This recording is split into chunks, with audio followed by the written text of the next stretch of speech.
Hello friends, welcome back to the my new video guys and my YouTube channel guys. Today friend we are going to talk about guys Samsung phone setting guys, and today video title is guys Samsung phone guys phone ringtone guys, how can we off? Sorry guys, notification ringtone guys, how can we off it? Friends, you want to off guys your phone guys phone notification ringtone guys, you don't want to use, you want to off guys your phone notification sound. So how can you off today guys? I will show you, I will tell you guys.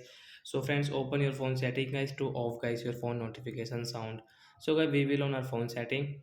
After on phone setting is, you will have to on guys your phone sound and vibration setting guys. So guys, we will on guys phone sound and vibration, and guys again scroll. Friends, you can see notification sound guys, we will tap here guys, scroll it, and friends you can see guys your phone guys notification guys, this silent setting guys, tap on silent, and friends come back.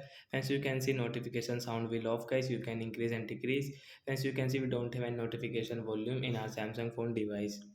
So like that guys, you can off guys your Samsung phone guys notification sound. So that's it guys, thanks for watching the video. I hope friends you understood how to off on notification sound. So bye guys.